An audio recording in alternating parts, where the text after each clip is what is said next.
Happy Friday night, folks. Keith here from Command the Hoops Celtic. I'm here with Gary from Celtic Appreciation Page. He's on Facebook, he's on Spotify, and he's also on YouTube as well and Instagram. So give Gaz a good old like, follow if you can, when you can. But we've loads to talk about tonight. It's obviously with an international break, you expect feck all to talk about, but we have actually loads to cover. We're going to start off obviously with the international boys, and then we'll go into obviously the game next week coming up at Ibrox as well. So, did you watch the Scotland game last night?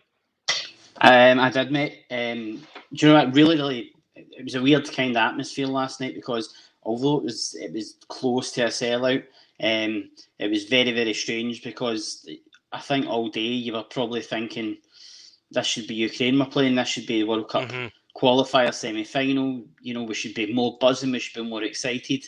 But obviously, it was what it was. It was an important game in terms of raising money for the humanitarian fund for Ukraine.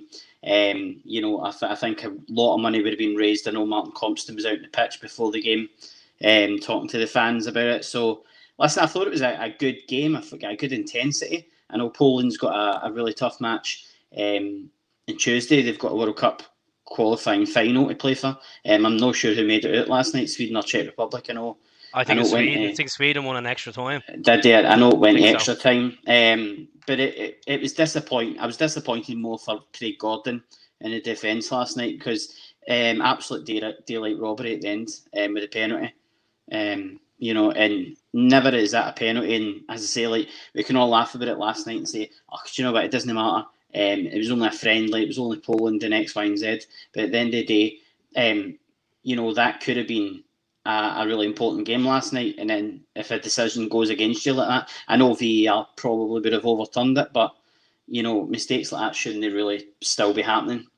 They're a decent team. They are, and Poland. Like I know, Lewandowski was on the bench last night. Did he even come on? No, he never came on. I know Milik was playing for them up front. He scored. Tierney scored first international goal. I know he scored at the wrong end before, but as he said, he's in an interview. But no, he took his goal really well. Great ball into Wee McGinn. Cushioned header into the bottom corner. I thought we were well worthy of it, to be honest. And as I say, that was the penalty was Poland's first shot in target in the whole match. I think one of the players went off. I'm not sure if it was Milik that went off injured, but one of the first team players went off injured, and I think that's maybe what's put the manager off, putting Lewandowski on, kind of thing. So, listen, as I say, it was a great run out for us, and obviously we've got a tough game now away to Austria, another friendly. They obviously lost to Wales last night. Yeah, I think Arabella kind of laughing at the Spanish press. But look at regards to Celtic, Greg Taylor played last night. How did he get on? I thought he done all right. Nothing startling, but I don't think you ever get anything out of anything startling out of Greg Taylor. Do you know what I mean? I thought he'd done his job well, as every player did. I think there was a lot in intensity on the left hand side with Robbo missing, and whether Tierney could handle that role. Obviously, Tierney was playing more back. Taylor was playing far up. Most of the plays seemed to be coming down the right through Nathan Patterson. So. No, it's good times now to be a Scotland fan, and as I say, hopefully, I know we need to wait to June now to play a cluster of games. We've got you'll be playing us soon, don't be worrying. in September and June, I'm looking forward to it. Gonna smash the Tartan Army. I think it's Aviva in June, isn't it? Yeah, I'm gonna try to get tickets. I was trying to get tickets for that tomorrow. 50,000 tickets for the Belgium and Ireland game. Didn't you sell out? I think with Ireland, I think you have came on leaps and bounds in recent months. When that time you were over and you're watching the Portugal game, thinking you were going to get an absolute down, and you kind of got robbed a wee bit with the decisions kind of thing. But no, I think Ireland's came on leaps and bounds, and that will be it's always a tough game because it's a kind of home nations match almost kind of thing. Yeah, well, we're gonna have loads to talk about tonight, folks. Honestly, stay in, and we're gonna talk about obviously the international boys. We're gonna talk about the game next week. We're gonna talk about former players, a few birthday boys this week, and we're obviously gonna go through the comments as well. So tune in. If you're on Facebook, you're on YouTube, just give it a share and give it a sub as well. I'm gonna get Dell in from the Celtic supporters page as well. and we're going to get his opinion on this as well. So before we get Dell's opinion on the international boys, Abada scored yesterday. That's right. I scored an absolute peach for the just inside the area, right in the top bin. So great goal for him, and obviously does his confidence a little bit good. Definitely. So, Dell, how are you feeling next week? You all set? You all mate. stocked up? Yes, mate. I'm just home for Fort William, mate. 4 weeks away. I've got a week off now. The last day of my holiday is the Glasgow Derby next Sunday, so I'm going to just build my liver up, mate. I'm just going to drink every day this week. Bobby Boucher juice, just water all up.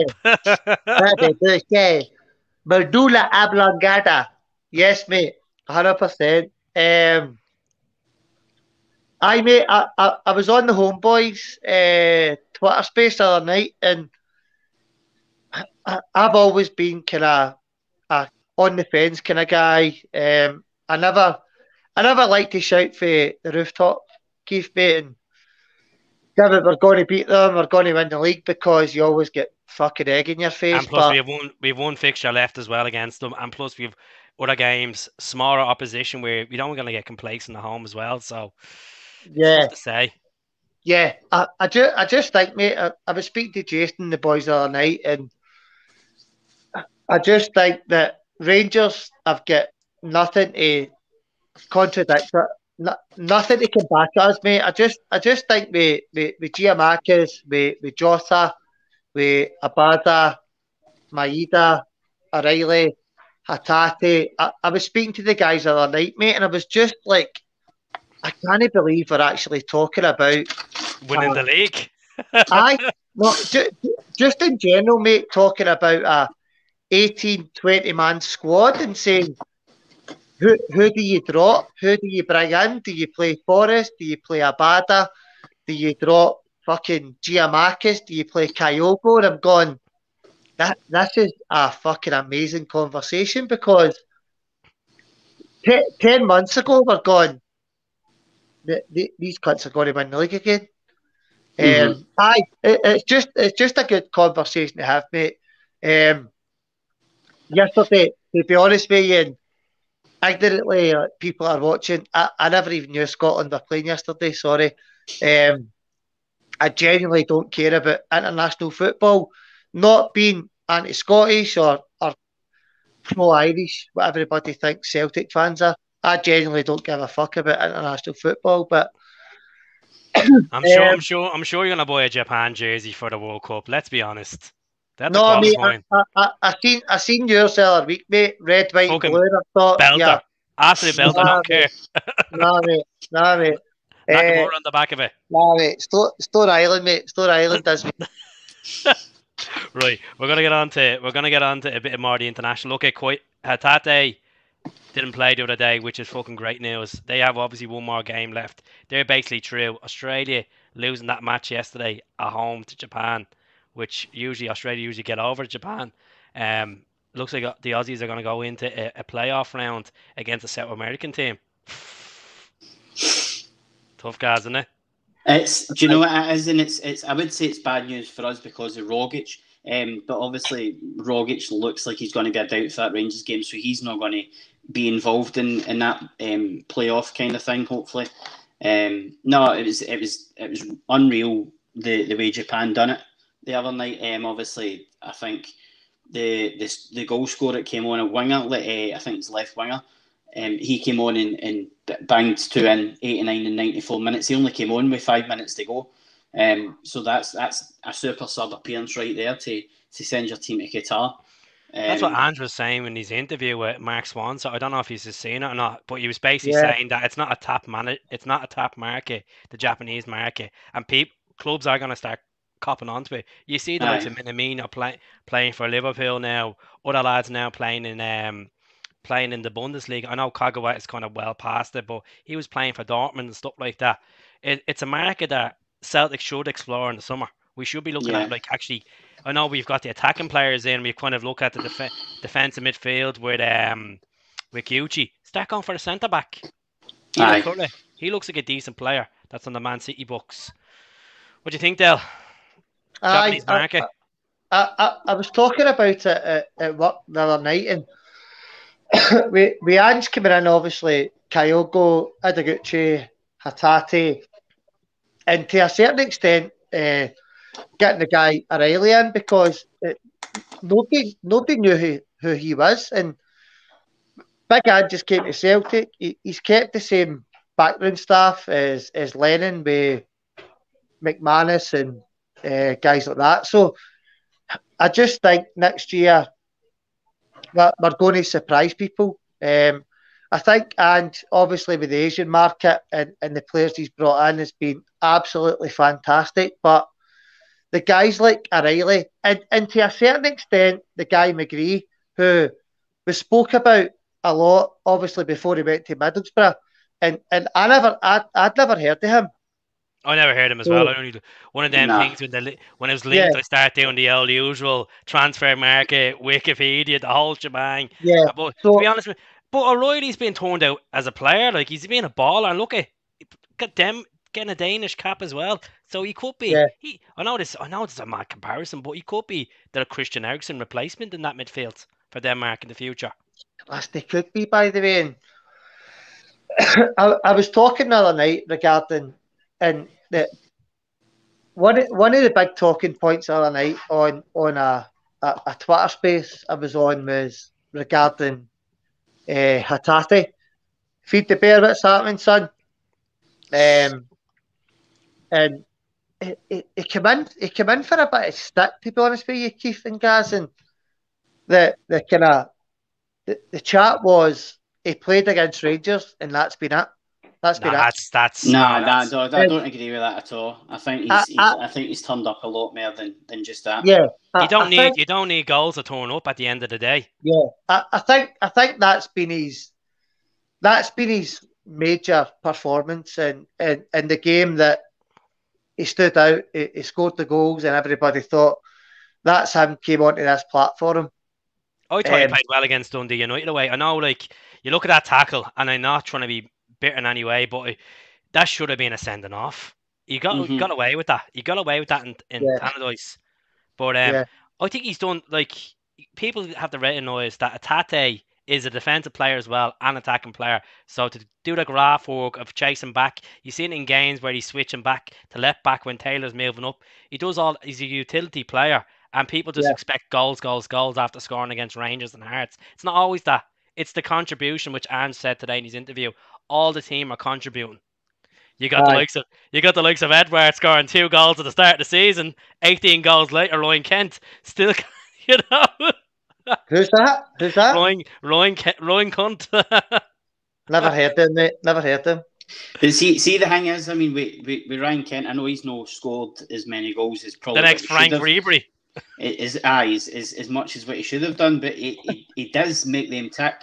You know, they're probably their best player, and he's a player that we've definitely got to watch out for next week at Ibrox, because I know he's not scoring goals, but he's Jovanovic has him in his back pocket. Listen, he's got that one move. He's got that one move where he'll be doing the wing, and he'll cut inside, and he'll leave that trailing leg for somebody to take. I said that, guys, the other night. We're talking about the starting 11 that we think that'll play at the shit pit next week, and I gave a starting 11, and there were people talking about Ryan Kent, and I was one of them. And taking your green tinted glasses off, Ryan Kent on his day is a very, very good player. Mm-hmm. The 3-0 game at Paradise, when we absolutely done them. Tony Ralston, I think he's still crawling out Tony Ralston's back pocket. I don't see us going there next week, and Big Ange being worried about anything they bring to the table. Clearly, I don't think there'll be any change at all in Starfelt, Carter Vickers, Taylor, Juranovic, obviously Joe Hart. The middle three could pop. That's the belter right there. You're trying to say Ryan Kent's a Scottish Mbappe For fuck's sake, Ralston has more. Aye, 100%, man. Ralston has 6 goals. Yeah, mate. That was a guy on the I've Saturday bought a social. Buckfast and fucking 16 beers, and I've scored more goals than Ryan Kent the night. That was I think it was a guy that was on some YouTuber or something that was on the Saturday Social on Sky last week, and he was bumming him up something chronic. He was calling him the Scottish Mbappe and calling him up for England and saying he should get an England call up. And is he English? He's failed him. All right. I thought he was just a kind of floater, see, like a Brexit guy that could. What are you gonna drop? You're gonna drop Phil Foden for Ryan Kent? Oh Jesus Christ! I know. No way.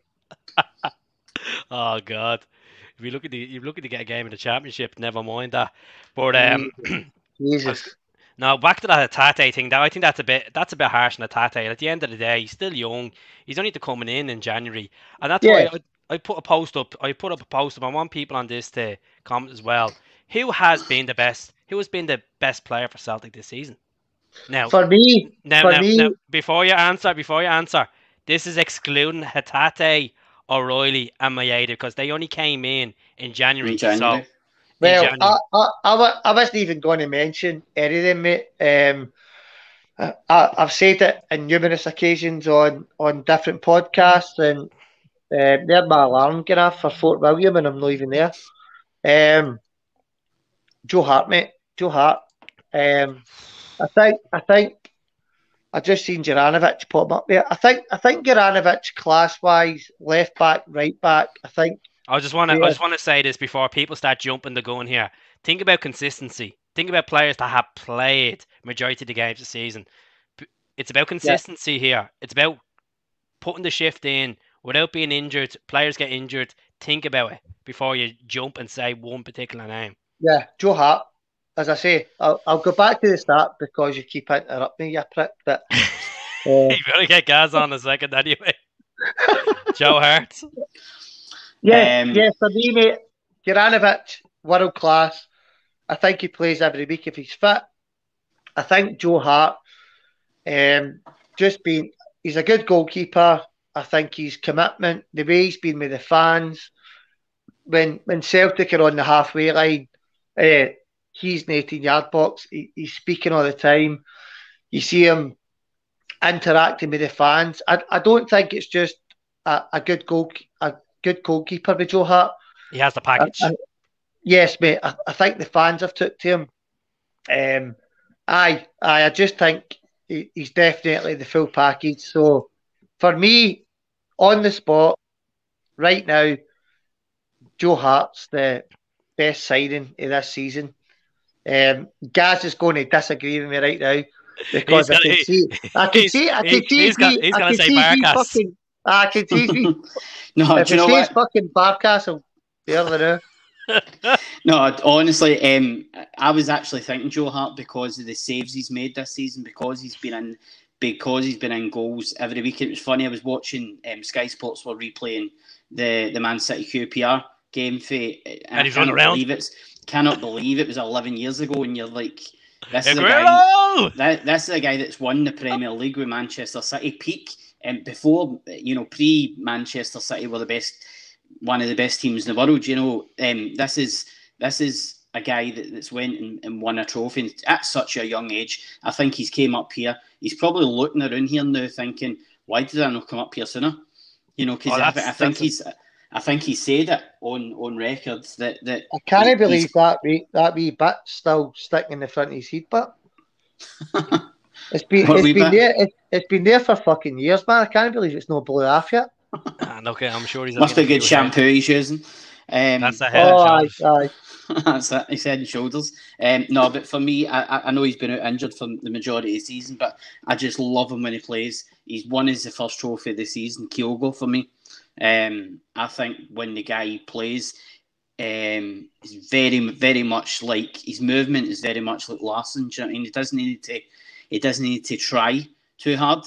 He knows he can read a game brilliantly, and I think if we can get him fit for the running and keep him fit for next season, he is going to run amok next season.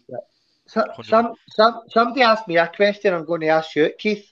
The other night, just as Gaz was talking about Who wants to Kyogo. be a millionaire? Now this is where I start. Go on. Aye, that one. What's that? Go on. Go ask me the question. Aye. So the other night we were talking about, obviously Kyogo looks as if he's going to be back, if not this week, possibly for the semi-final. I was asked the question: Is there a formation for and Celtic team to play Kyogo and Giamakis the same team? Yeah. Is there a 3-5-2? Is there a 4-4-2? Do you think that Giamakis and Kyogo playing the same team? Is it possibly going into next year, but with the Champions League and playing a lesser team in European football when you see the two of them playing? I think you played him. I think you played the both of them, but I think Kyogo will be swift onto the wing, on the right wing, and then Jota on the left. It just depends how Jota stays at the club. If Jota goes, and Kyogo will be put on the left, and then Maeda in the middle, or putting a bat on the right. It's a hard one to say. I can't see him going two strikers. He doesn't change his system for any team. I think Maeda gets dropped for Kyogo, and I think there is a position that he can play where they almost kind of play the way we've been playing with Maeda and Giacomakis. Maeda just kind of teeing him up for Giacomakis. I think that's possibly the route we're going to go down. I totally agree, Dale. I think it's more looking into next season, especially if we get Champions League football. That's I've seen something. I don't know if you've seen the Turkish guy that shot his TV. He actually had a gun. He was watching the Turkey and Portugal game. I think Portugal scored, and he actually pointed a gun at his TV and blew it up. And I think a Celtic fan commented underneath, "That'll be me if I see Greg Taylor starting against Bayern Munich in the Champions League next year." As I say, I just think, when you look at players, and as you say, it's a great headache to have. It's a great dilemma to have, because we've got so many options, so many ways of playing. And by the way, talk about player of the year. What about this guy? Be player of the year when he signs for the toy. Give him it just for that. That's what I said the other night, guys. When we weren't having an argument, we're having a debate regarding formation, regarding 3-5-2, 4-4-2, 4-4-1-1, and we're talking about dropping Giamakis when Kyogo comes back, playing Forrest instead of Abada, playing fucking O'Reilly instead of Hatate, playing Turnbull when he comes back into the side instead of Rogic. And well, I was sitting having the conversation on a Twitter space, and I'm going, this is fucking amazing. But it wasn't an argument. It was a debate about having 20 plus players that could play a part in us winning the league this year. That's the next one, guys. What do you think David Turnbull could bring to the Celtic team going into possibly winning a treble, mate? I think before Gaz answers this, I think a lot of people are being harsh on Turnbull. I've seen people put the comments saying, "I don't want Turnbull." Love Turnbull, mate. Love him. Fucking stats says everything. Stats says everything. Yeah. I just think, as you say, Turnbull gives you pace, he gives you goals, he can win you games, and as I say, exactly, he can hit a free kick as well, can whip in a corner. I just think it's a great weapon to have going into the business end of the season. We've got 7 games in the league to go, a possible 2 in the cup, so 9 games to go. Kind of like a Bobo Balde when he came in the last round of games when we won the 3 in a row. Kind of like that. Aye, do you know what? Honestly, he's just, and because he's still so young as well, and it's not like you're putting a 34-year-old in, and hoping he's going to do something.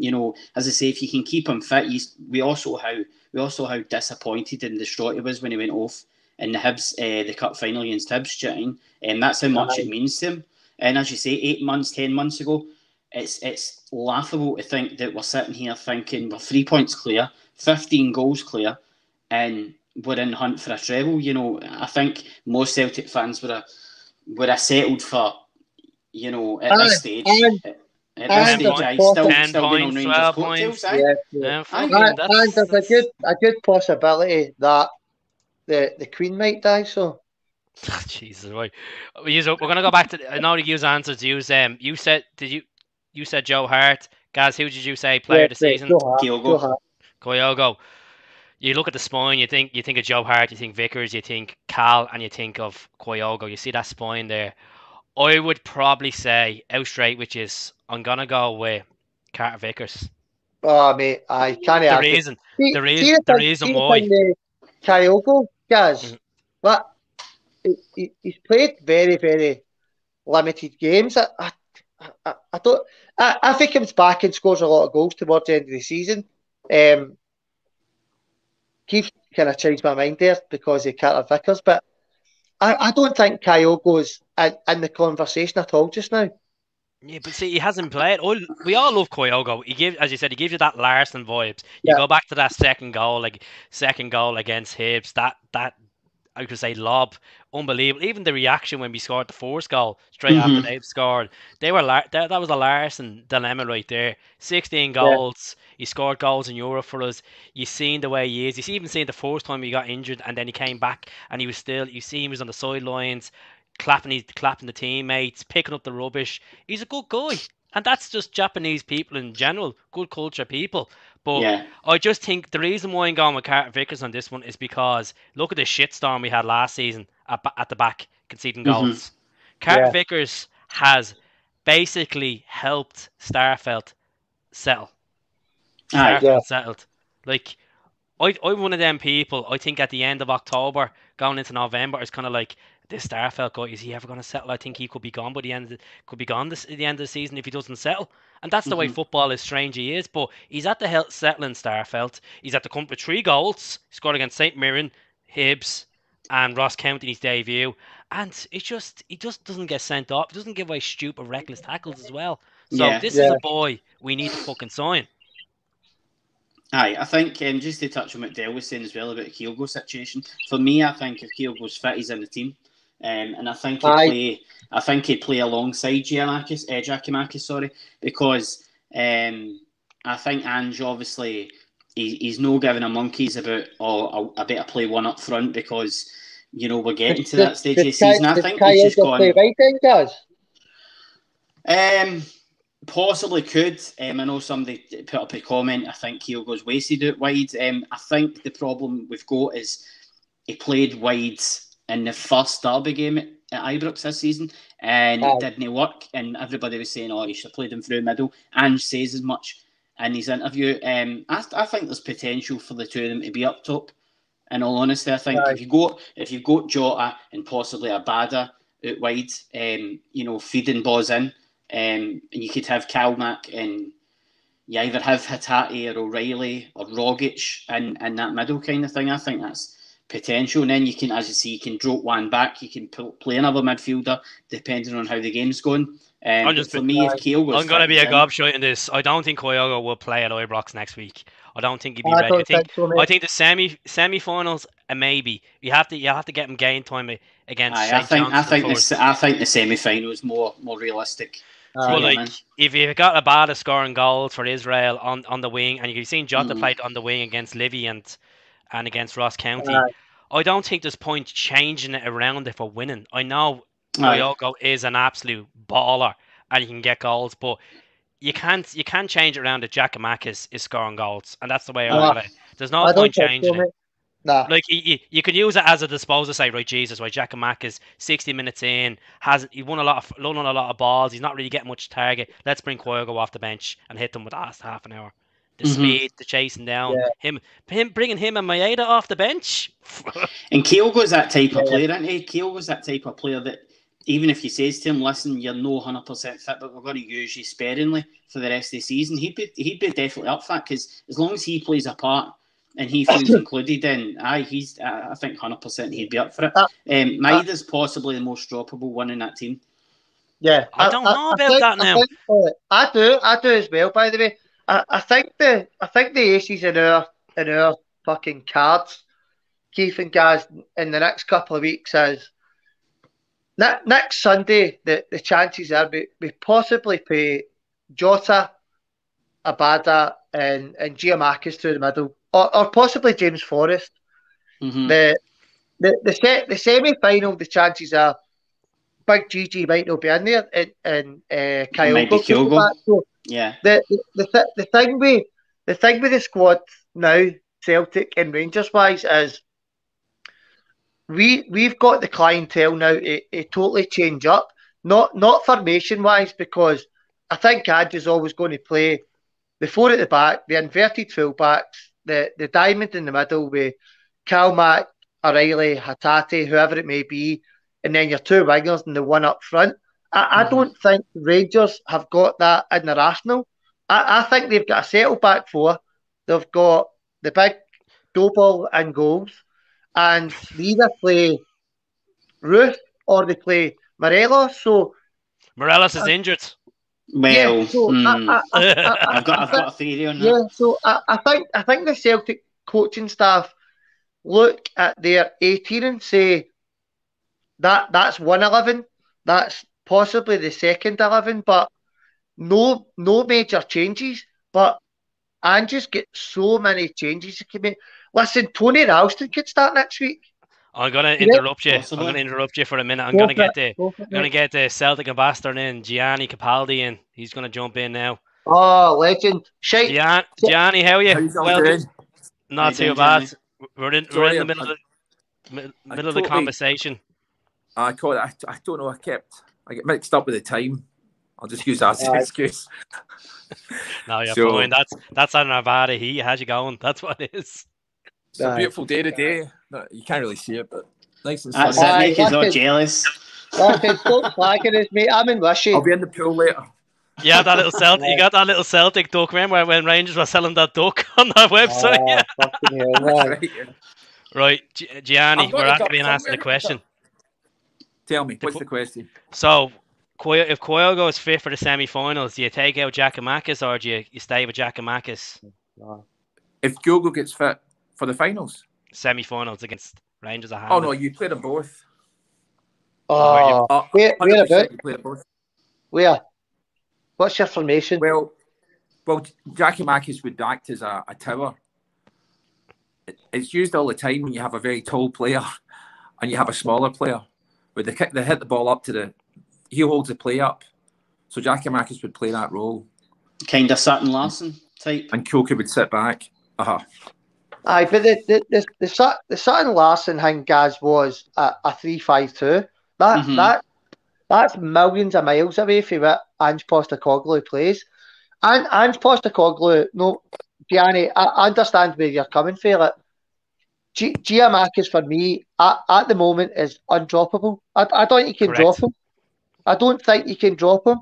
I don't think he deserves to be dropped. He's scoring goals. His confidence must be sky high. I think if Kyogo comes back in fit, then he's on the bench until Giakoumakis he wins his has place. a dip in form. I don't think you can drop him. I guarantee you, once Kyogo's back full strength, he'll be first pick. But I 100% guarantee there's no way they're not going to play Kyogo. It doesn't matter how Giakoumakis, they'll find a way to play them both. You know what I mean? So they'll drop me. Yeah. I don't think I had the conversation about it. So Ange's obviously not deviated for his formation, Gianni, right? So if Giakoumakis is flying, he's still scored goals, and you're saying Kyogo comes back into the team. So where do you fit the two of them in if you're going to play the two of them? What formation do you play? As I said, I would play Giakoumakis slightly ahead of Kyogo and maybe play Kyogo up slightly to the left. Right. So if you drop in Jota or Abada then? No, I'm dropping Maeda. All right. Okay. Crazy. I mean, you times, played Maeda and Giakoumakis. So why can't we play Kyogo and Giakoumakis? Yeah, listen, the fact that we're actually having a debate about team selection is fucking brilliant, man. It's amazing. Yeah. Go ahead, guys. I think to be honest, I think and I'm dying to see Kyogo and Maeda play up top together because we've not really seen that yet properly. So I think if that can kind of kicks in, if that can kick in, whether you try it against St Johnstone or, you know, if he gets back in time for the St Johnstone game, then that's a possibility. Do you know what I mean? So it'll be interesting to see how they two link up. The only problem with playing those players are about 5'5" tall. You know, Aye. need that presence that Giakoumakis has given us in the last few games. I mean, Aye. you know, he's scored headers. Oh, but listen, I totally agree. Giakoumakis is undroppable. Two consecutive hat-tricks. 11 goals. Park, so 11 goals in 2022. Flying. But as I say, for me, Kyogo, when he's fit, I think he comes in for me. Yeah. And Ajeti as well. Definitely Ajeti. I forgot about Ajeti. I think I'd rather play Broshek again. he's my player of the year, actually. I'm changing my mind.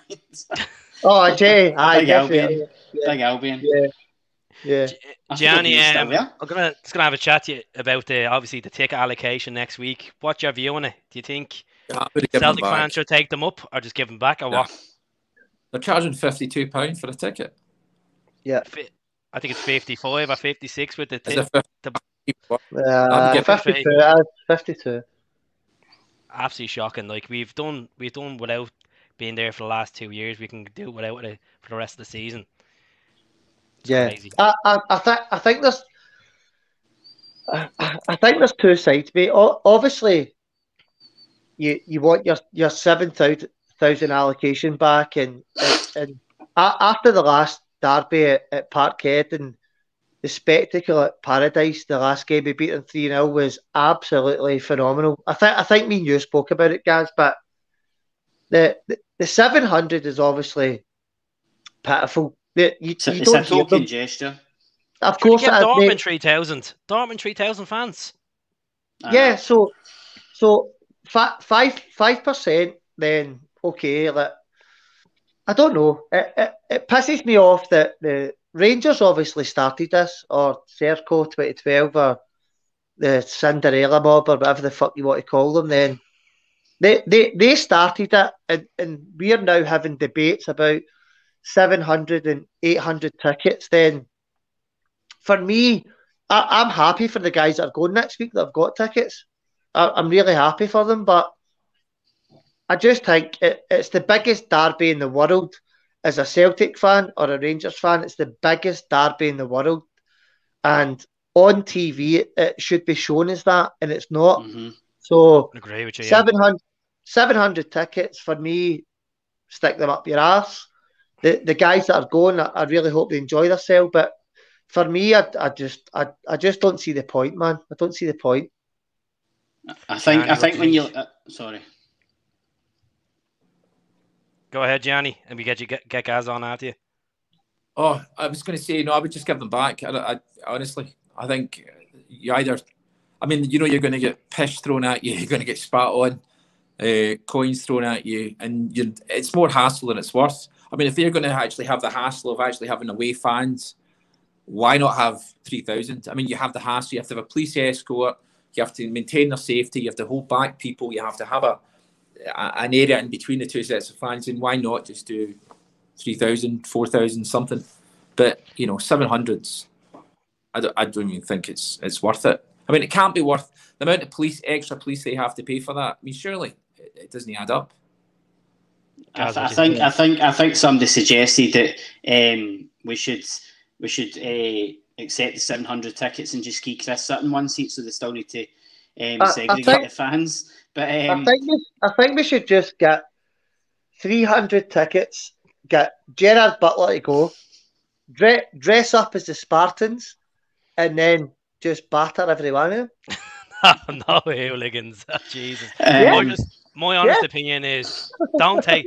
I know Celtic don't have to take the tickets. People don't buy the tickets, and then we don't give them tickets to Celtic Park, and let the two clubs have a discussion in the summer and see can they fix it in some way and get it back to normal next season. That'd be the best thing going forward. But see, the thing is, it's going to be annoying, obviously, for the semi-finals where both Hamden are going to be split. Aye. Obviously, both sets of fans. I think that's going to show the both clubs up for what they are, for what this argument is, because you're going to see a semi-final where Hamden is going to be split, whether it's 20,000 each or whatever. You know, so you're going to have an electric atmosphere, and potentially what you should have. I mean, if you go back 4 years in March when we won 3-2 at Ibrox, Edward scores the winner, us down to 10 men. That's when this fiasco all started, because at the end of the day, they can come up with what excuse they want, whether it was to accommodate their own fans and X, Y, and Z. They were fed up with us going and scalping them every time at Ibrox and celebrating, seeing 8,000, 10,000 celebrating in the away stand. That is why they took the tickets away from us, and it's been tit for tat ever since. For me, I think I would probably say, listen, give each other 700 tickets for the last 2 games, and then get round a table and thrash us out and get the 8,000 allocation back, because it's killing the game. It's killing the derby. It's killing the derby. 26 and a half grand. 7,000-8,000 for me. 26 and a half grand, Dale, they can make off this if Celtic take these tickets and people actually buy them. But then you're saying, you know, security, Celtic fans, what Johnny said. You're urging Celtic fans not to take the tickets for Ibrox. Do you think Rangers fans only taking the tickets for Celtic Park? Of course they will. So, but that's what I'm saying. That's, you've got the potentially not having any Celtic fans at Ibrox to back the team, but then you're going to turn out with 700 Rangers fans at Celtic Park. You know, I think I know the tickets are going to season ticket holders who couldn't get to the game 2 years ago because of COVID suspended football. So I know that's who's getting the tickets. But for me, no, I'd just say, listen, let's just get this over with this season, 700 each for the last 2 games, and then get round a table and thrash this out once and for all. Nicola Sturgeon and Joe Biden, and we'll fucking see what happens. That's it. Gianni, I was asking the lads earlier on, who has been the player of the season so far for you? Oh man, that's a tough one, because Kyogo was player of the season. You know, at the start of the season, I have to say Kyogo. I mean, he's been injured, so I think he would have continued that run if he wasn't injured. You know, so Kyogo for me is number 1, and then probably say, I think Joe Hart's up there as well, and Vickers has been great. I think the top 4 players are a lot of the new players is basically Hart, Vickers. Jota's kind of went out the game a wee bit, but I mean, he's not out as in out. He's came back on the form a wee bit. He was off the boil just for a second, but I mean, he's back on the ball. He's been brilliant as well. His skill, I mean, it's hard to say, but if you have to, I mean, I think everyone's going to pick Kyogo. I mean, Giakoumakis has done great for maybe, 4 games, 5 games, but I think one player that's went under the radar has probably been the captain for me. Kalmak has been one of the best midfielders in Scottish football again this season. I think Juranovic as well, guys. The only thing that annoys me with Juranovic sometimes is his crossing. Just in the final third, his delivery, for me, sometimes just lets him down. That's the only thing I would work on him. Possibly. What about Starfield? Didn't Keel get player of the season? No, Starfield. Maybe next season. Too inconsistent. Gianni, I'd love to ask you this, and I've been Starfield's biggest critic, along with Greg Taylor. And again, I apologise to Mr. and Mrs. Taylor for slagging your boy. What's your thoughts on Greg Taylor on his performance as a Celtic player and the future left back? What do you think? And do you think the Kieran Tierney? No, the problem with he's not. Taylor's not bad. He's got a level, and this is his ceiling level here. He can play to that, which is acceptable and it's okay. But you're never going to get this from him, Or I mean, he might improve, but he's solid domestic player. But he's never raised his game to a high level. Tierney is down there and he's raised his game. When we had big games up here, he raised his game against Man City. Taylor, I've had issues with Taylor that probably you've had. He's always been an average player, and you don't want an average player. You want people pushing the max for each position, and especially when we come off with guys like Tierney, we expect, So I think Taylor was a good, gap filler for now, but I mean, Are Celtic playing this weekend? Yeah, they are. The girls are playing this weekend at Celtic Park against Hibs. I know. Yeah. It's £8 a ticket, £4 for the kids. It's free for season ticket holders. You get your free ticket. You get your free ticket if you're a season ticket. I went in and got my 2 tickets and dropped them off to my ex-wife and her son. Like, there you go. I'm not going. Enjoy. Right. The big question is, like, as much as we want to win at Ibrox, do we settle on a draw if it comes to a case to it? Do we settle on a draw? No. I think me and Gianni spoke about this on Sunday. I think if depending on the way the game's going, yeah, potentially you would take a draw. But for me, I'm with Dale. You know, I think you've got to go in, thinking you can win. That you're better than them. You can beat them. That's it. If you win it, then again, you've got refereeing decisions possibly. You know, who's the referee next week? Who knows? It doesn't matter, mate. It doesn't matter. They're always bent as each other. They're still playing the flute, aren't they? Doesn't matter. They're always corrupt as each other. But no, listen, I think it'll probably be somebody like potentially Don Robertson. Although I don't know if he can, because am I right in saying he refereed the game at Celtic Park against Ross County? Well, he can't date then, because there's a rule supposedly that no referee can referee 2 games simultaneously and consecutively. It won't be Bobby Madden anyway. God, they'll be beating a Walsh or something. They'll be beating Nick Walsh. Bobby Madden's just at my next door neighbours at Ulster do they know? Gianni, I'm going to ask you a question. VAR, are you looking forward to it? VAR? I don't think it will change much. I mean, I think we've won decisions and had decisions against us, so, you know, I mean, it evens out at the end of it. I was just looking up that. So the EFL, Premier League, you have to give a minimum of 10% capacity to an away team. 10%? So 10% it says here. Is that aye? So with EFL rules also applying to the League Cup, that is also why Hull can get away with allocation only 10% of the capacity, 2,474 tickets. I don't know what the rules with the Scottish Premier League is, but you know, maybe they should look at implementing a 10%, because at least we would get 5,000 folk at Ibrox.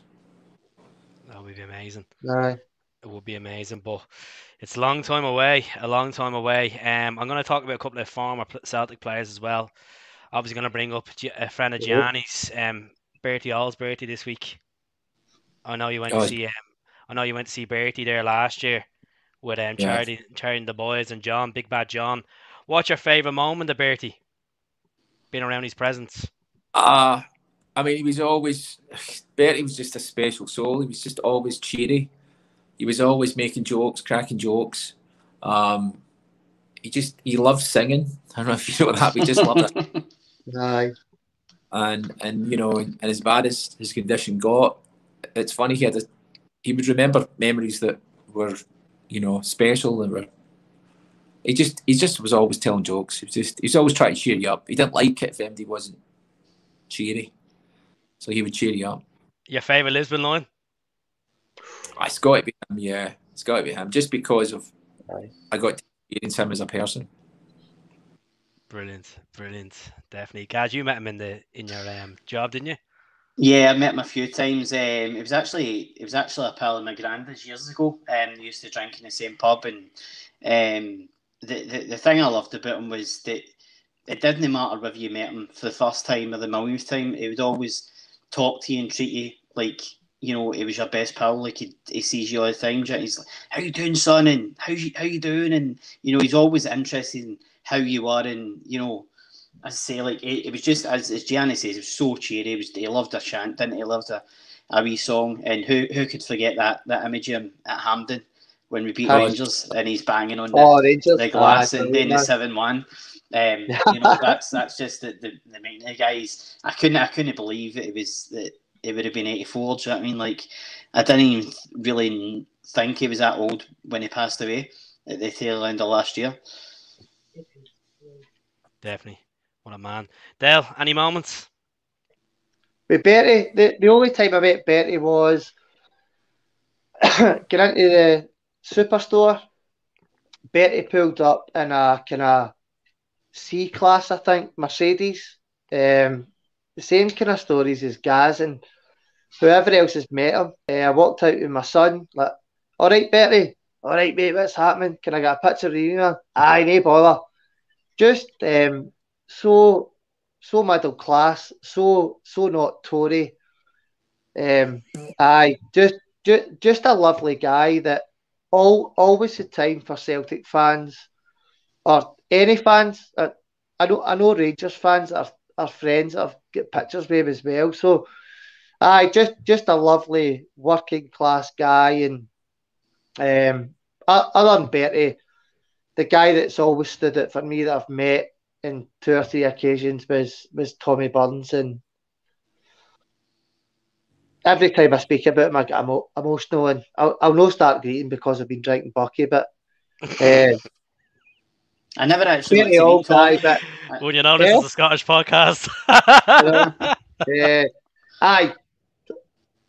Out of everybody I've met, Tommy Burns above everybody, no matter who they are. I've met Henrik and all these guys, but Tommy Burns was the most down to earth, green and white, Celtic legend, just nicest guy I've ever met in my life, man. Absolute legendary guy. And he loved a wee chant as well, didn't he? He loved a wee song as well. He liked a wee sing. The thing about Tommy Burns, and when the two worlds collide, as in the green and blue, and you hear Alan McCoist and Walter Smith as well, God rest him, the divide speaking about each other, that's when you know that these people are very, very well respected. Mm-hmm. Tommy Burns, Walter Smith, for even the likes of Rickson as well, and even though he had a horrible illness, like TB for me, TB, absolute legend, man, loved him, still do. I was watching last night. I was actually watched the Bruni DVD last night. Couldn't believe it, like, just obviously the way Strolls talks about his childhood, and then he obviously brings up the story of Gordon Strachan and Tommy Burns meeting him down in London, and then he was offered a contract in the car park by Rangers, by Alan McCoist and all. But what a man! Tommy was Mr. Celtic through and through. Love him, mate. Love him, man. And I think as far as I know, they're doing one.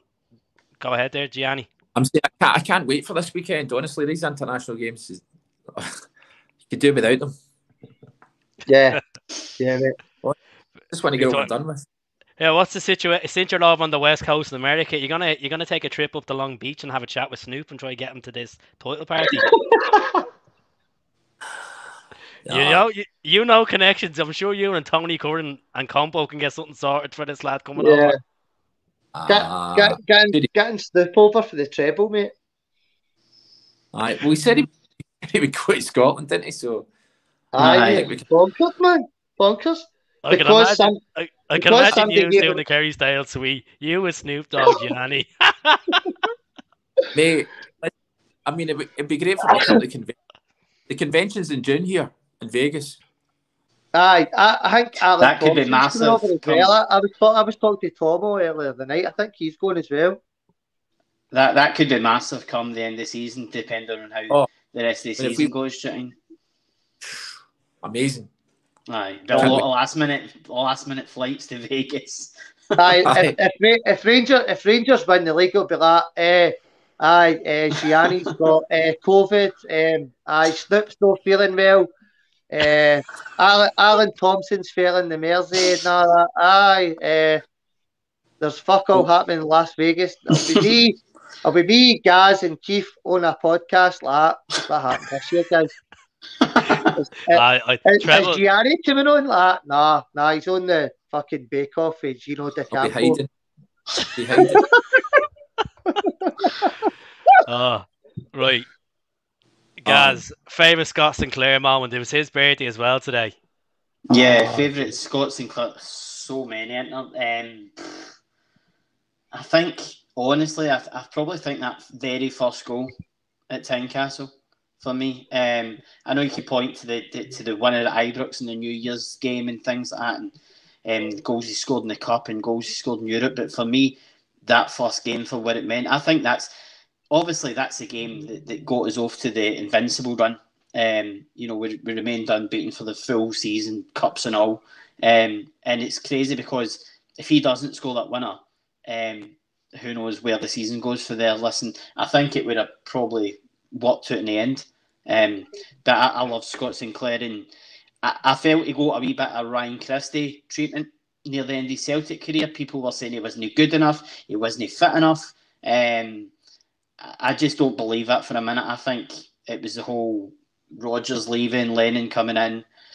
I just don't think it worked. It didn't click. But for me, I would have loved to have seen him stay another year or two at least at Celtic. What do you think, Gianni? Your favourite Scotty Sinclair moment? I know you play. Did you play a charity match with him? Did you? With who? With Scott Sinclair. Did he not play that? No, I've met him though, but no, he didn't play. Sinclair didn't play. The only players that played that were active that day was Scott Brown and Kieran Tierney.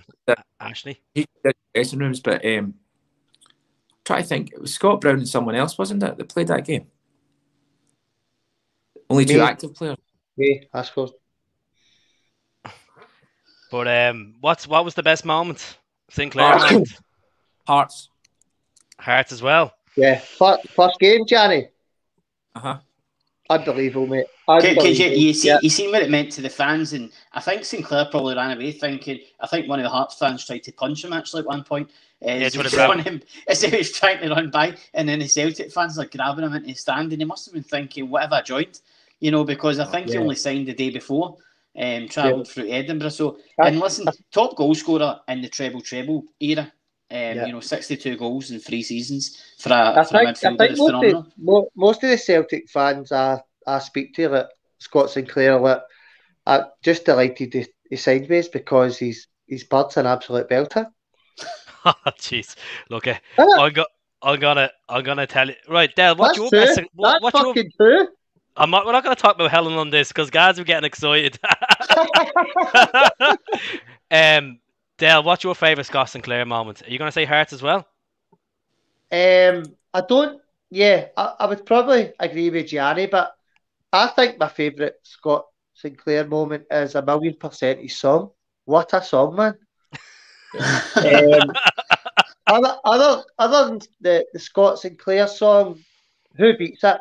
Armstrong. Yeah, Damien Quinn done a good job with that. Armstrong. His song. I'm gonna have to disagree with you all. My favourite moment was in Tynecastle, but is when he scored a hat-trick when we clinched the league that season. I was going to say he loved a goal against Hearts, didn't he? I think Hearts you've got a wee one up in me, mate, because I'm fucking pissed. Oh God, Gianni, is Bruni coming back to the club? I don't know. He said he's got a lot of free time at the moment. So I think there's rumours of him going to Dunfermline, is there not?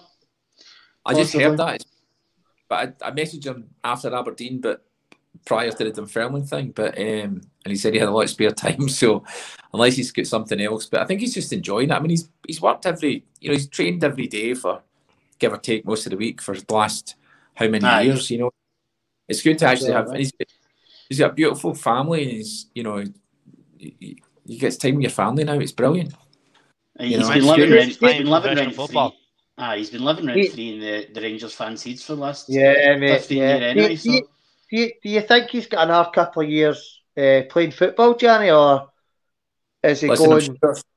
I always remember Baresi when he played for Milan, and always bring him up. You and your AC Milan link. I mean, I don't know. He just seemed to never age. And look at Abramovich. I mean, how old is Abramovich now? I think he's 40 or something into now. 41. Zlatan, he's called up for the Sweden team there. I mean, I thought you were talking about the Chelsea owner there. I was like, let's not get any politics here. You know what I mean? Big Roman Abramovich, they're playing fucking centre half. Like, whoa. Is this the yacht sailing podcast for the No, it Olga? would be if you like Dale was saying there with Bruni. Maybe if Bruni went to the MLS, bring the family over to MLS for a season or two, and you knew that he was going to be returning as the manager of that club. Yeah. Fair enough, but I don't think going to Cyprus wouldn't be ideal for him. I know he obviously has good links with Lenny. I just don't think Cyprian football. Nah, I think you got Lewis Morgan and Patrick Klimala at New York Red Bulls. I think Lewis they're doing quite well with them. Why are there, by the way, Zero? Oh, listen, when you go for waking up in Paisley every day, waking up in Miami and New York. I went on holiday a couple of years ago, mate, and scored a hat trick in the MLS, but it's fucking easy. But never know. Bruni might go over and join Ronnie Doyle at New York City. New York City. New York City. Tap off if he wins the league. I just don't. I think his football career is off. I think he's going to be obviously going into the coaching side of it, and I wish him the very best. Watching that documentary last night, I was getting all emotional watching. I was like, bring him back. But you just look at the job Callum McGregor's done since Bruni left. Like, I was just talking about that, guys, with a couple of my mates, and they were talking about the captaincy, and I think that most Celtic fans at the start of the season, when obviously Bruni left, were like, Cal Max possibly not get the personality to be a captain. And for me, he's massively surprised me this year. Like, I don't know if under Bruni's shadow, it was obviously just kind of a vice captain. He just kind of sat back, but this year, like, especially was it Barisic? When he was shouting shite back at the 3-0 game. That's possibly my moment of the season. Yeah. And not just only that, but you can see he's kind of grew up. He's 28 now, but you can see he's kind of grew up in the way he's on the park and the way he speaks to the players. And I'm very, very surprised with Cal Mack, but I don't think I'm surprised with his ability or his style of play or anything. I don't think I think he's had that in his locker for a few years coming up to this season. I think it's his vocalness I'm surprised with. In terms of growing up, in terms of growing into that captain's armband, and you've seen the way he is. If that first game where he got the boys together and done huddle after, I think it was the Dundee game when we won 6-0, the fans loved that. The fans took to that right away, and you can see him even after we smashed Rangers. It was like he was telling the players, calm down, we've not won anything yet, and like, we can celebrate, but don't go and do a Gerrard and scream in front of the camera and things like that, chatting. Like, let's keep our emotions in check, which is hard when you've went and smashed them after no beating them for so long. What do you think, Gianni? That mask he wears, it can't be easy, and everybody thinks that's in your next film. That is. But five above the opera. Ordered the McGregor mask. No, but I mean, it can't be easy because it must affect your peripheral vision. You know, how thin it is or how custom made it is. It has to affect. It took time for him to adjust. So he's still I'm surprised.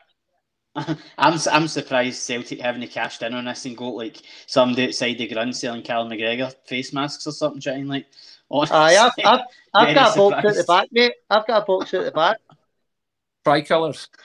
get the fake Calmax signature on. Aye, definitely. No, it's just mad. As you said, 8 months ago, you're saying 9 months ago, Ange had to take the job. We're going into a crucial game against Midtjylland. We get beaten by Midtjylland, and you knew when he was flying home from Denmark that night, when he gave the BBC reporter, when he was sitting in the was it the airport lounge, gave it back to them. Ange with the media, he just controls the media. He just gives it back to them. Yeah. But like, as I said, I haven't loved a manager like this since Martin O'Neill. But Ange, he's brilliant. I just don't like him sitting down with the Rangers hierarchy for dinner. That's the only thing I don't like. Do you think they're actually going to bottle going to Australia, Gianni? I don't think they can pull out it now. If the Rangers board pull out that, I mean, I don't know the legal implications, and I don't know where they stand contractually.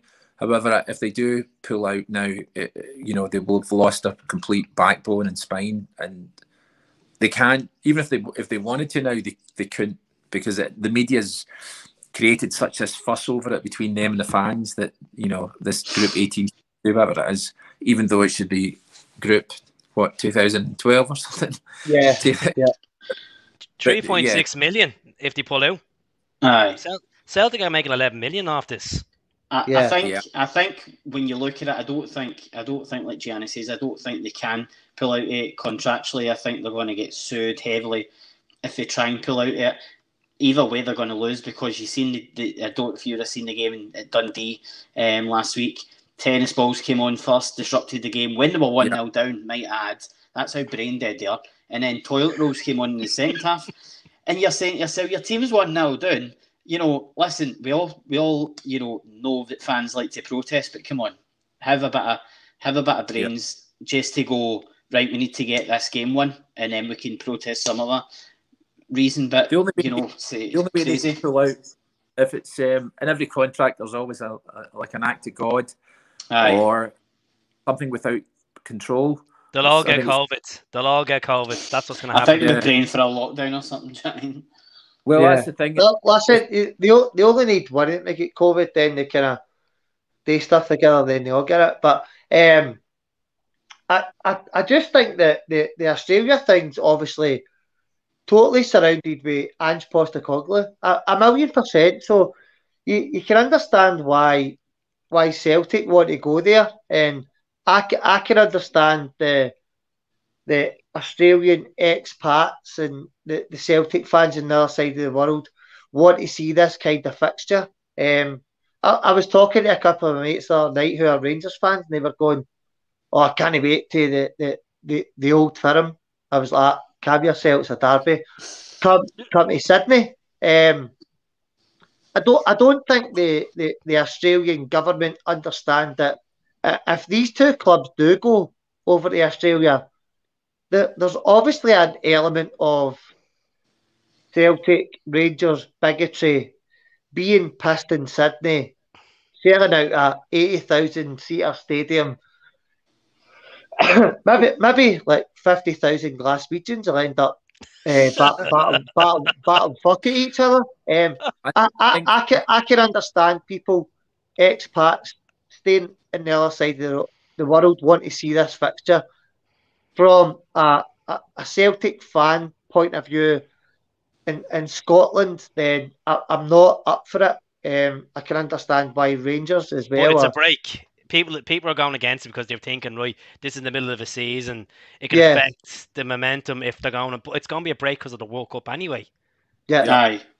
I'm not against it. If we get 11 million from this and we can buy Jota and Vickers with 11 million, I'm not against it at all, and I'm all for it. Yes, I don't like the fact that I'm actually think they're going, but going back to what you said, when we're in Europe, you get that element. It's strong, and you know the bigotry and whatever, you know, sectarianism does come out on both sides. But I think when it's countries, when it's in like US, Australia, it isn't that pronounced. You're not going to get like normal Celtic Rangers fans going over. No, exactly. For one game. Do you know what I mean? Like that's the thing. So, and then I don't know, are the fans segregated? Are they not segregated? No, I don't think so. They're not segregated.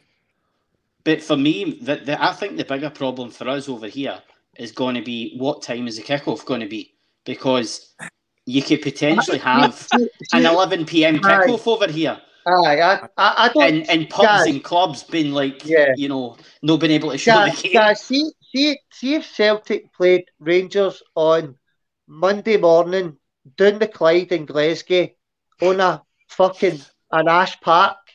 It doesn't matter, mate. There would still be 60,000 people there, drinking Bucky, shouting Hun, shouting Fenian, shouting Tague.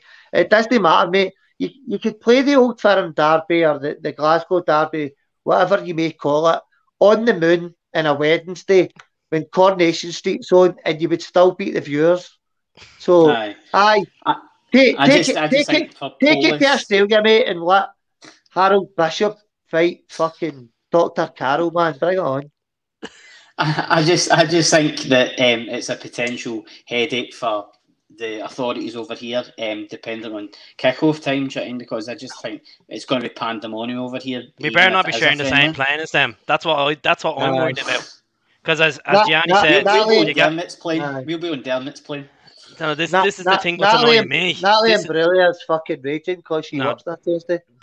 What I was trying to say is, you're going back to Ange Postecoglou meeting up with what's his name, Brian Wilson, and was it Brian Wilson? Ross Wilson. Ross Wilson. Brian, I know you probably moved with Brian Wilson. I was going to say who Brian Wilson is. Ross Wilson and Gio, sorry. You met with them, had dinner with them. Like, are you saying to yourself, like, is there a case that the two teams could be on the same fucking chartered flight over? No. Like, that's the fear. I don't think that was anything to do with it. I don't think that meeting was anything to do with it. Imagine that, Mile High Club. Yeah? Aye, I don't think that was anything to do with it. I think that was just a chance meeting. I don't believe that was anything. I think if that was something to do with the Sydney Cup, I don't think they're meeting in a restaurant, and I don't know where it was, whether it was a shopping centre or, you know. I think he ran into Gio the first time, and I think he only sat for about 10 minutes or something, or whatever. That's what I was told. But then the second time, it was a planned dinner. Mm-hmm. So you just want to be a fly in the wall and understand why he's sitting with the Ross Wilsons of the world and know what's going on. It's nothing to do with Sydney. I mean, that'll be out of Angie's hands. I fly the plane on it, man. Yeah, imagine Big Ange taking like Van Bronckhorst out to a nightclub and Van Bronckhorst not getting in because like he's not tall enough or something. Lee Wallace sitting in the cheap seats. Like, I'm grasping you cunt. I was gonna say to you, right? Compared, like the last time we went to Ibrox, we just didn't take our chances that day. Edward was playing up front for us. Obviously, Edward moved on from there a couple of days later. Kyogo was playing out in the wing. They are literally being scraping results to stay in the title running. Where do you think we're going to beat them? Where are we going to batter them? Are we going to batter them in the midfield? Are we going to batter them for pace up front? Where is it going to be won? Where's it going to be won down? Up top. I was talking about it the other night on a Twitter space, and I'm relatively confident in the fact, mate, of what I think the starting 11 is going to be. Joe Hart, Juranovic, Greg Taylor, Carter Vickers, Starfelt. I think that's the back five. I don't think that deviates to the end of the season. So if Goldson and Bassey and Tavernier play, I just think that Giamakis, Jota and Maeda or even Abada play, I just think the firepower that we've got up front, we could possibly bring on James Forrest or whoever else. I just think we've got far too much up front for next Sunday. I tend to sit on the fence with my predictions, but 4-0 Celtic at the shit pit next week. 4-0? Yes, mate. Well, go on, Johnny. Go on. Throw it in there. Keith, if you can edit this next week if we get beat, please. Yeah. Thank you. You'll be all over TikTok. Everything trending everywhere you will be. All day wanker. I think it'll be close. I think it'll be two. I think we'll win 2-1. I think it'll be a close game because this is if they lose this game, they know the season's over. So, you know, and I think as long as we outpass them, and I think that was how we won. We did so well at Parkhead. Yeah. We just outpassed them completely. And, you know, the game's won in midfield, and, you know, we our passing that last game at Parkhead was just second to none. It was class. It was one of the best 30 minutes I've seen. You know, who do you start, Gianni? I mean, it's the same team we start all over, you know, every week. Right. I don't know if Kyogo's going to be fit or not, but I would definitely have, if we could, I'd start both Kyogo and Giacomakis up front. Same back four you said. You know, I'd have Callum, I'd have Jota, and I'd probably start with Abada in the wing, and Jota in the other wing, and then I don't know. I don't even know if Rodgers is going to be fit. I mean, we've still got a few It questions. does. It doesn't look like it. I think he's probably going to be fit for the cup match. I think he's not been training this week. Possibly they're going to have a look at him next week, which suggests to me I don't think he's going to be ready. But hopefully he is at least fit for the bench. Right. So who's going up front? You going with Gigi? Yeah, I'd definitely go with Gigi. But if Kyogo's fit, I'd replace him for Meda. Aye. Stick with it. Drop Hatate and O'Reilly and start Gianni and Compton midfield, mate. Easy. I would have last 10. Listen, I seen Martin take the penalties against the Scotland keepers yesterday. So I won and he missed. He looks right up their street for penalty takers. Is he playing that game? Is he playing that 150-year game tomorrow against them? Is he? Robbie Keane pulled out. Oh, did he? Aye. Yeah, Robbie Keane pulled out. I came in for pelters there anyway. Starting lineup, guys, for next week. I know there's obviously international football still to be played. I think, as the boys said, I think the back five kind of picks itself. For me, I wouldn't be opposed to Ralston starting at Ibrox, I'll be honest. But for me, Juranovic has to start. I think Ralston can come on and do the legwork if needs be. But for me, it's all about up top. I think Maeda and Giakoumakis. And you're probably going to be looking. I don't think Forrest is going to be fit, so I think you're going to be looking at, say, Abad and Jota, and then Kalmak and Hatate. Probably, in all honesty, I think, as you say, if it's no broke, don't fix it. But listen, we need to end this hoodoo. We've got at Ibrox. Obviously, they've won 4 on the bounce here. Last victory for us, Rogic and Hayes scored in a 2-0 win in 2019. Edward and Hayes. Was it Edward and Hayes? Sorry, Edward. September 2019. Unbelievable to think that after so many games where we were smashing them at Ibrox and winning comfortably, that we went forward with a victory there. So, as I say, like we need to do the business. I'm going to be a bit more thingy and go 2-1 or 3-1 at Celtic. I don't see it being as comfortable in terms of scoreline. 4-0. Don't be a shite bag. 4-0. I think 2-1 or 3-1. Starting lineup: Hart, Jovanovic, Taylor, Starfelt, Vickers. I'm saying Beaton. I don't know. I know he's been sent off there. I'm saying Beaton for his defensive midfield, for just being away from home. He's done pretty decent in this season. Beaton, McGregor, O'Reilly. Great name. I'm gonna go with Jota, Maeda, and Giakoumakis. Beaton. I think he's the surprise plug for this. I don't know, mate. I don't know. Listen, I think this is probably Beaton's best season as a Celtic player. If Beaton doesn't play, I'd put Callum in there and start Turnbull. Turnbull's going to literally need to have 3 weeks under his belt, full-time training, had a game time. Yeah. Do you think that's just a kind of insurance in the midfield and the defence, just to back up the defence if needs be? Because you're going to have a front four potentially that's going to have pace, that's going to have goals and going to attack. But you've obviously got Kalmak and Beaton then just to sit in front of that defence and goalkeeper just to tidy things up, I suppose. The only thing about Beaton is he's been sent off there in the past, and he, as I said, this season he's had to stepping up to the game, and he's one of them senior players in the dressing room. Okay, he's a vice captain, so people are calling him a liability, this and that. At the end of the day, if Ange has faith in him and he's doing the job, why not? I think you might just go with James McCarthy and Bolingoli. Bolly's back. Gianni, what do you think? Do you think I'm crazy saying Beaton in the mix?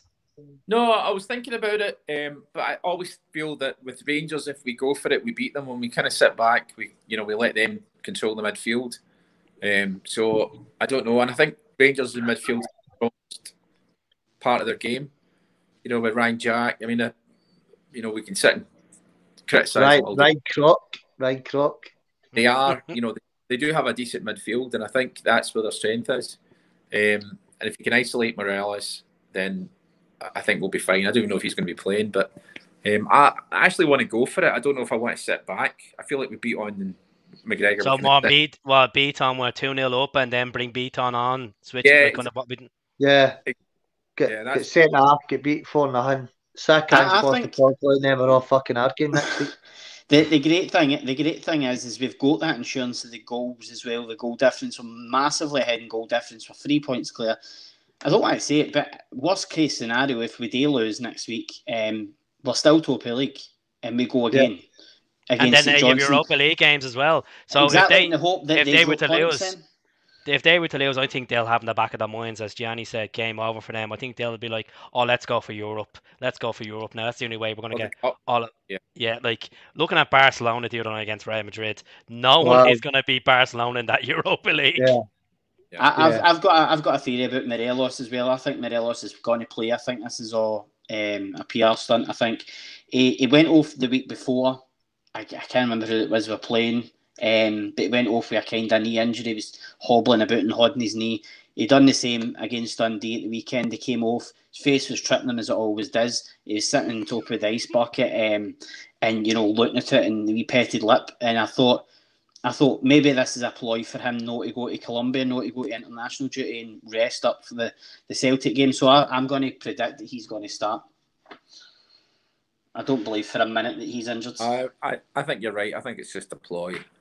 And here's the thing as well. The thing with Kyogo and Rogic, if there was a chance of them playing in an international game, Celtic could never say there's they have to say he's injured. The same with Kyogo. They can't, because they would get called up to international squad straight away. Mm-hmm. I think the good thing is with Rogic, Gianni, that I think it was Australia that made the call and said there was a fitness issue. So that's a good thing in that respect that we've got that to back up and to follow up on kind of thing. It was something to do with the shrimp and the Barbie or something like that. But look the Barbie Derby, they're calling this Sydney Cup the Barbie Derby. They're calling this Sydney Cup game. Yeah. Perfect. Well, look, lads, it was great having you all on. Hopefully, I'll catch up with you before the derby next week. I know it's been a long week, Gianni. As you said, this international football breaks your heart because it just feels like Scotland. Do you think he'll qualify? Do you think he'll actually beat Ukraine? Listen, I don't know. I'm hoping that. Well, listen, me and Gianni spoke about it on Sunday. There's this whole. We don't know if the game's going to be on in June. Supposedly, the sports minister in Ukraine has given the go-ahead for the players to leave the country come June. They might still be at war, who knows. But for me, I've just got this really, really bad feeling that we're going to mess it up against Ukraine. I watched Wales last night. Gareth Bale was on fire. What about that fucking first goal, mate? Oh, wow. Honestly, two goalkeepers in that goal when they saved that. It's unbelievable strikes. He actually ended up doing his groin. I think he tweaked his groin and he was trying. I think he ended up staying on to about 2 minutes to go. And he was playing golf the next day, mate. So I was kind of hoping that we were going to be playing them in the 29th because they might just have been injured. But listen, it's going to be a phenomenal 2 games. Whatever happens, it's going to be strange having a friendly again on Tuesday against Austria. But listen, it's good preparation, as I say, and hopefully you've played them already twice this season. We've beat them in Vienna. Earlier on with Lyndon Dykes penalty. Listen, we're playing brilliant. We were robbed, as I said at the start of the show, Keith. We were robbed at the end of the game. Never a penalty in your life. And I feel for Craig Gordon and the boys that put in such a good shift. It's a great time to be a Scotland fan. That was 7 wins in a row and then a draw. Aye. Right, so that I think it was a national record. But Keith, before I go, mate, I'm going to give a wee plug. Obviously, Gianni's on, so at Celtic Podcast on Twitter, I'm going to be running 85 miles from Scotland to England, and 80 the food banks. So if you could give my link a wee plug, mate, it would be very much appreciated. I'll put in the bio, yeah. I'll put in the bio on the description. Yeah, smash, mate. So where are you running to England? Yeah, mate. Yeah. Last year I done. Every year I try and do one charity event. So, last year I done 177 kilometers in a month. So, this year on the 20th of August, I'm going to be running from Wishaw to Carlisle, 85 miles. And I'm going to try and do it in 24 hours, mate. So it's on my bio on Twitter. I'm trying to get is there a specific route that you need to follow, or is it just you just go with the maps? Yes, or is it... No, I need to go from Wishaw to Lanark, Abington, Crawford, Johnston Bridge, Wamfrey, Lockerbie, down to kind of Gretna Green, then into Carlisle. So, if you walk at a normal pace, it says it takes you 27.5 hours. But let's face it, I don't think anybody's two balls away in a bag of cans. I'm doing it in 12, mate. I don't think anybody's ever tried that to walk that far in 27 hours. So fair play. Nah, mate, I know. I'll put the plug in it for you anyways. But it's great having you on. Great. Cheers to have Gianni on as well. I know it's a different time out in Vegas. It's good to get the Celtic family on. Enjoy the pool, and he's fucking brilliant. Appreciate it, mate. Thanks very much. But as a good luck to the Scots on Tuesday night against Austria, Ireland are playing Belgium tomorrow. Yeah. In Dublin, folks. Which I to be honest with you, I think it's going to be 4-0 Belgium. Is that a friendly? It's a friendly against the world number one, and then we're playing Lithuania on Tuesday night. So we'll see what happens. But I appreciate all the comments, everyone jumping in tonight. Good debates about who should play up front, who should be player. Good to talk about Bertie, good to talk about Scotty, and obviously remember as well Phil O'Donnell that sadly passed away as well. He passed away in 2007 playing for Motherwell. It was a dark day for Scottish football, dark day for Motherwell, for Celtic fans in general. It was just one of the tragic moments. It was against Dundee United, wasn't it, guys? It was. I remember. You know, it's funny. You go through life and people say, "Oh, I remember where I was when I heard the news and things like that about certain things, whether it's JFK or Diana or whatever." I always remember JFK? where I was. Is he did? No, listen. I remember where I was. I was coming back for Celtic. We're playing Gretna at Celtic Park, and I can remember leaving the game and. We were listening to the radio on the way home, and there was a kind of worried kind of report for Fir Park, but obviously we weren't sure what was happening. And then obviously by the time I got home, my mate texted me to tell me the news, and I just genuinely stunned, like couldn't believe it. Obviously went to pay my respects and went to the charity game at Celtic Park. Massive funeral. Oh, it was unbelievable. Bells Hill, I think it was for. You know, won the Scottish Cup with Motherwell, won the Scottish Cup with Celtic, won the league with Celtic. Tom Boyd were in the same team, weren't they? That won the Scottish Cup in the early 90s. And I think when I done my Celtic story on Dell's podcast, he was asking me, you know, who's my idols growing up, and I think, to be honest, it probably was that trio of Scottish players, Donnelly, McNamara, and O'Donnell. That was the three that I kind of always grew up. I always remember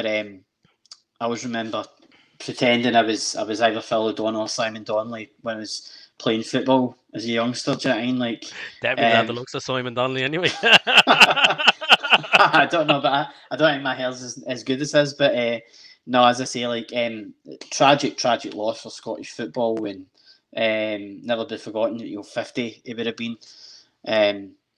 Just unbelievable.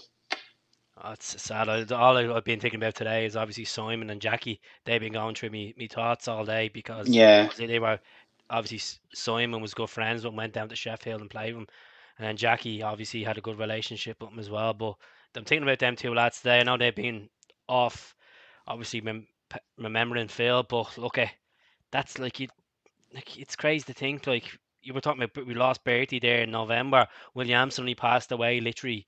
What was it?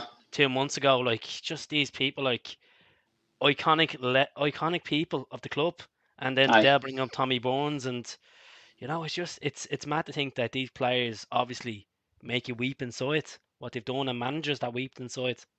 I think when you look back on their career and what they've done, obviously a different era that they're playing in as well. Chatting like, they were just solid players. They were just grafters. Do you know what I mean? Although they were kind of, I suppose, young and kind of, I wouldn't say lightweight, but they were very, very kind of, they could handle themselves in the ball. So as I say, like, sad loss, and there has been so many. Obviously, so many legends that have died recently, kind of thing. Walter, obviously, last year as well. So it is, but it's part and parcel of football. Sometimes it's unexpected, and sometimes you're almost waiting for it.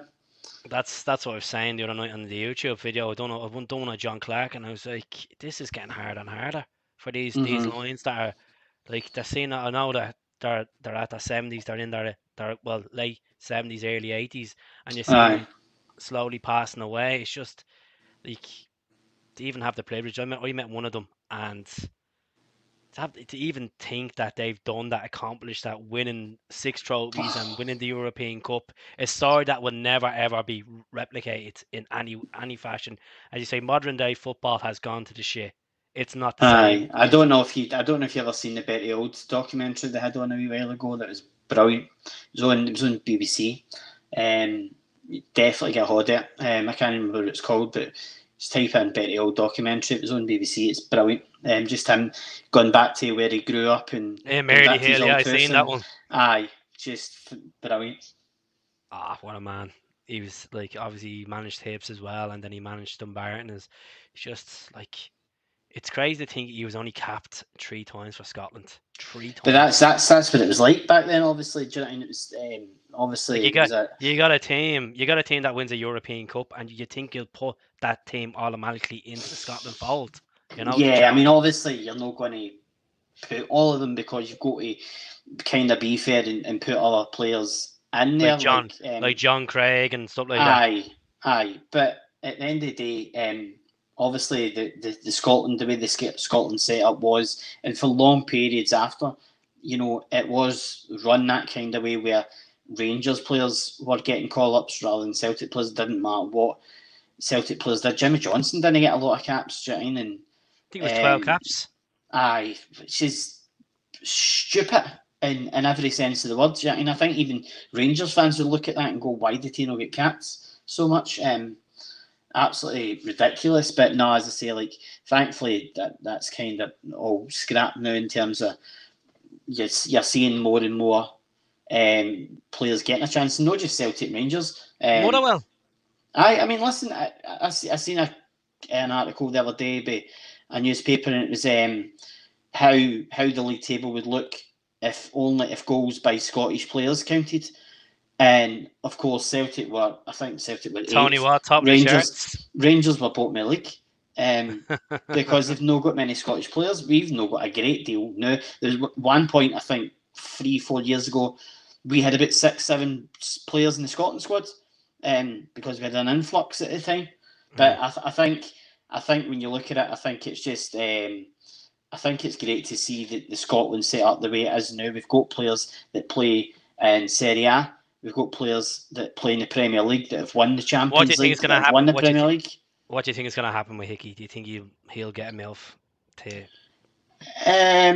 Do you know what? I think he'll stay in Italy. I think he'll probably go to AC Milan.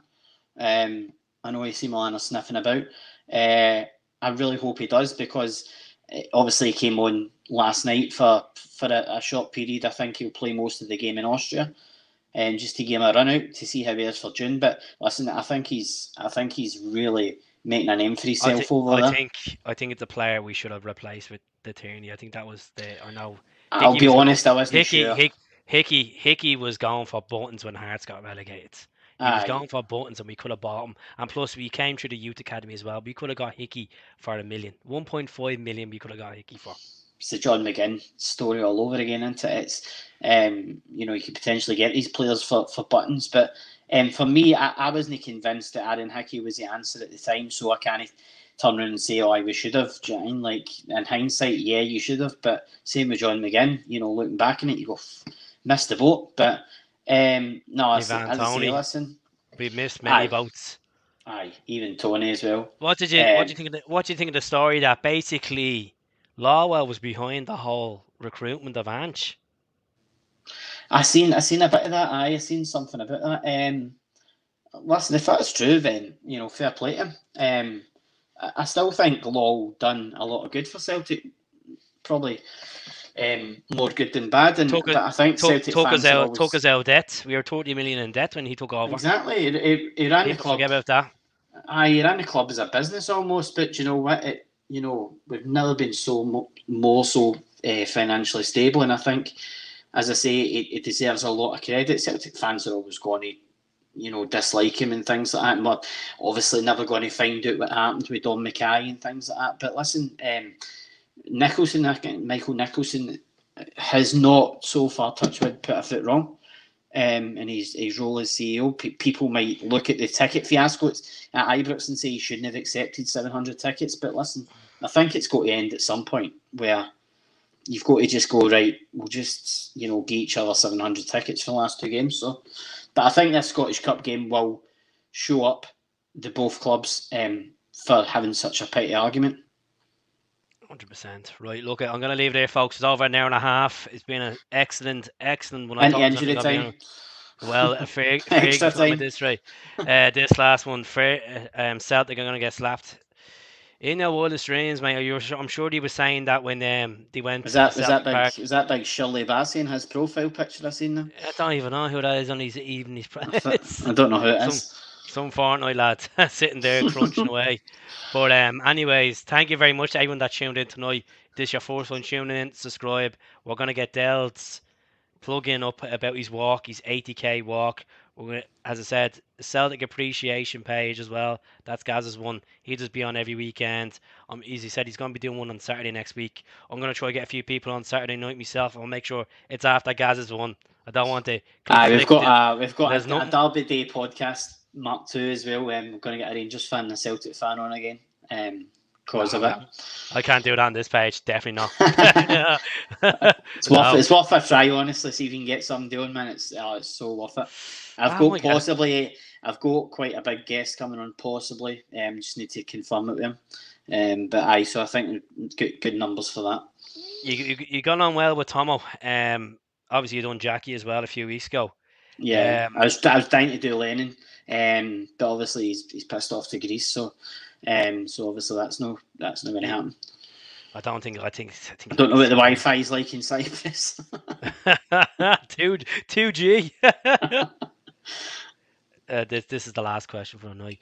So, what do you think is now important? The prestige of having international players or rest and training the players. Well, Anne said today that some of the players have gone on holiday, the ones that have been playing, and some of them are still at Lennoxtown. At the end of the day, it's very hard to turn your country down, regardless of its friendlies and all. You're getting chance being capped. I know, obviously, this season, the bread and butter is winning the league, playing club football. But when you're getting offered a chance to play for your country, regardless if it's in Japan, Australia, Argentina, or even down the road at Hampden, you're going to take the chance. I think when you look at it, I think, I couldn't believe it. Billy Gilmore last night came off the pitch near the end of the game. 25 he hasn't been playing much game football. 25 caps. He's only 21. And he's still a young. It's an incredible amount of caps. And as I say, like, you could be somebody like Andy Robertson, who's had over 50 caps, who might go to the manager. Listen, we've got really important games coming up with Liverpool. Do you really need me? And he might go, well, no, really, I can play somebody else. I can bring in Aaron Hickey or X, Y, and Z. And I think there's a difference. Whereas if you're an Aaron Hickey, even I don't even know who else is probably a Kevin Nesbitt or somebody like that. Somebody that's had a lot of caps. You're going to jump at the chance of getting a cap. We were talking about Callum McGregor there earlier on, and you look at Andy Robertson. You look at Andy Robertson, like the way he led the Scottish team out against England. Aye. It's just like you wouldn't consider when you look at Liverpool. You look at the likes of obviously Jordan Henderson, Van Dijk, and James Milner. Robbo wouldn't be in the consider that. Then you got Robbo, captain Scotland. Like, it's just absolutely crazy. It's crazy, and he's a leader. He's a leader. He's a proper Scots man. There's so Fucking many Celtic leaders in through and that. through. There's so many leaders in that squad. Because as I say, Tierney, Tierney's stepping Tierney, up. Tierney's done it at Arsenal. You've got Robbo, Calmac. You know, John McGinn. John McGinn. You've got so many. So probably Lyndon Dykes as well. If you look at it, Jane, like. I think we've got so many leaders, and they genuinely do fight for each other. That was a friendly last night, and you know the intensity in the game, the tackles that were flying about. It felt almost like a competitive game. As you said, Dale went back and said there was an unbeaten run going on. Like the last time Scotland were beaten was when we watched Ireland getting beaten that night against Portugal. Denmark beat us 2-0, I think, in Copenhagen. So that's a year. That's been a year since then, man. Year. It still pisses me off that the 1 year that FIFA don't put two teams through automatically is a year that we finish second. You know, normally that would be an automatic qualification, and yet we still got to play a semi-final and a final. I feels think like the world's against us sometimes. If Scotland were to be Ukraine and get to the final, if it's Wales, I think if it is Wales, look, I think it is Wales because Wales won the other night. Wales beat Austria last night 2-1. Yeah, so it would be Wales in the final. Like what's at Cardiff? Is Cardiff like? And Cardiff. I don't like saying this. Touch wood. Last time he played Wales, unfortunately, Scotland did get through into the World Cup. 1985. Jock Stein sadly passed away in Ninian Park. I remember that. And Alex Ferguson was his number 2 at the time. It's just hopefully Scotland have enough in the tank to go and beat Wales in Cardiff. Oh, listen, Wales are a fantastic outfit, and they've got talent all over the Aaron park. Ramsey. Aaron Ramsey. To be fair, he nearly scored last night. But no, listen, they've got talent all over the park, but they're beatable, and they do concede goals. So you know, it's not exactly listen, we need to get past Ukraine one way or another, whether they can fulfil the fixture or no, who knows. But I know that the SFA, the Scotland Supporters Association, are fundraising now to get a massive stadium display right round the stadium for Ukraine. I know that they're planning something to show their support for Ukraine. So they're showing support, but you can't give give a country too much respect for a World Cup fucking qualifier. I'm sorry. No, I get that, and listen, I don't get the whole, you know, but I don't know if you've seen Boris Johnson's comments. He's given it that he thinks Ukraine should be given the 2028 Euros. No. On the same day that the UK and Ireland have basically been handed it. You know, he's basically saying that we should back down, and then he's saying, I think it was a comment, something along the lines of, I think Ukraine should get a bye into the finals. And they're saying, so you're going to put Scotland out? And he's like, I didn't say that. I'm not going to comment on that. So he obviously doesn't have a clue that they're playing us. And he doesn't have a clue that, you know, UK and Ireland are going to get the tournament, because I think Russia and Turkey are the late entrants to get it. And I don't see either one of them getting it. I think it's UK and Ireland. No, I think with hosting the Euros, I think it's going to be obviously Ireland and the UK. And you got to see the likes of Hampden, Celtic Park, maybe Shiprocks, Crow Park. Well, I think it's as far as I'm hearing, it's only going to be Hampden and Murrayfield that gets used for the Scotland for the. Murrayfield is a shell.